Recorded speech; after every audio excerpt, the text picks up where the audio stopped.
It's not that I have no doubt that it's going to fall or not. I have doubt, but I believe it won't.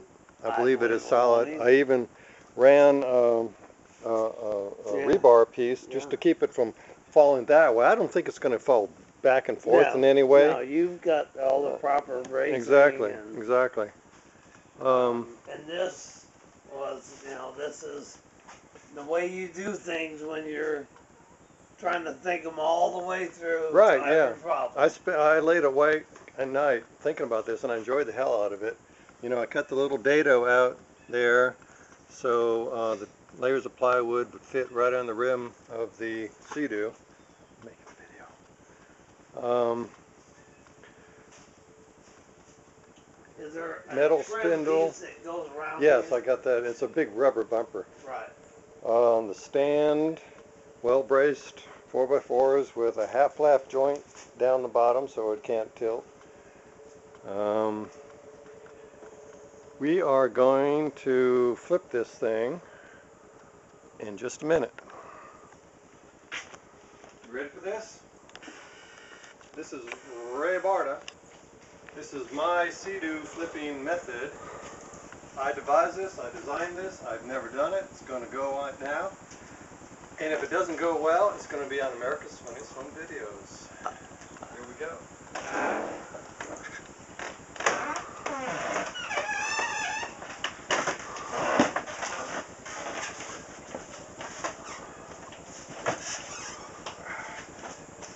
A little more difficult than I thought it would be. Just all the technique. It's all good.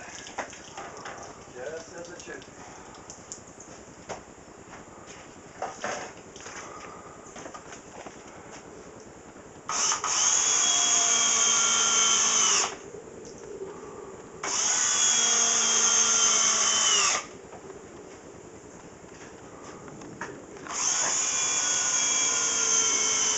Two by four on the ends, dadoed into the 4x4 vertical post. Screws that lock in the 2x4s.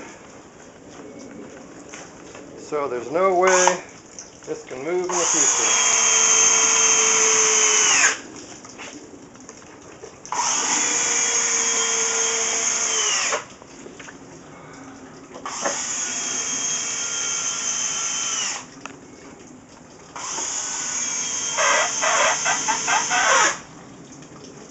And that is the Ray Barta Flip the Seadoo method. It worked, and I'm going to carbon fiber, not fiberglass, the damage that was done by me when I hit a log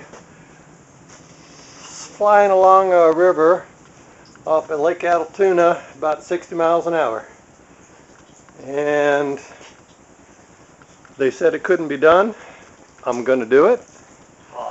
And look at these pieces. The fiberglass the layers of fiberglass had come apart, and rather than just break it all off, it's not going to be structural. I just want it to be all glued back together. So I drilled holes so I could squirt expanding Gorilla Glue in there, and got it all glued. And in those holes, I screwed in screws so I could pull the layers back together nice and tight, and some clamps on there to hold it while the glue expands and hardens. That won't be structural because it's all going to have layers of carbon fiber way over the top of it. It just has to hold its form. So I made this specialized tool. Just a bunch of hardened steel screws, nice sharp little points on them, and what you do with it is scratch out the surface of the boat, because the more grooves in the boat, the better the epoxy resin is going to stick. I'm going to spray Expando foam into this void, and then I'll shape the Expando foam once it hardens so I can lay the carbon fiber and resin. That's what it looks like with the foam first sprayed into it. Going to see how much that's going to expand. And that's how big the foam turned out to be. And I'm just going to cut it off, what I don't need.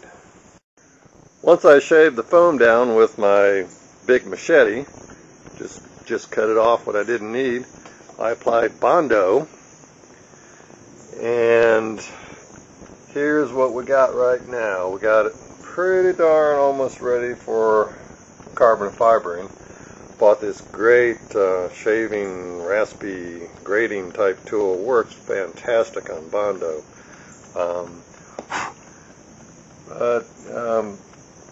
It's nice and hard. All the void has been filled.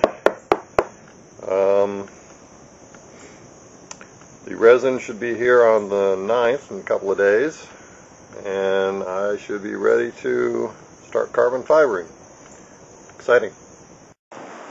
Well, I've been waiting all day for the UPS man to arrive to bring my resin, and about 2:30 he shows up just as it starts to rain. And even though I could technically do this work in the rain, my tarp roof isn't 100% waterproof, and I wouldn't want any water to drip on the boat just as I'm trying to get the resin on it. So it looks like I'm probably going to wait till tomorrow, weather permitting, to start doing the carbon fibering. Got the first coat of carbon fiber on the boat. Not an easy process, but then again, that was my first ever attempt of doing such a thing. So it's hard to learn as you go when you only have one chance to get it right. But I bought the slow curing hardener, so I get an hour or so to work with it. It may not be perfect, it's darn close. Once I get a few layers on there and a few more coats of resin, be able to sand out any imperfections before it gets painted.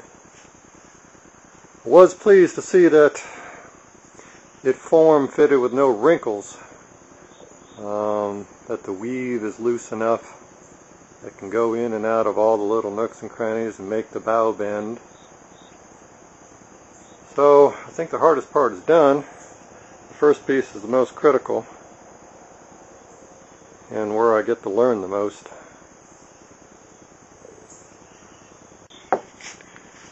The Seadoo looking pretty good so far for an amateur. I'm sure it's going to be plenty strong.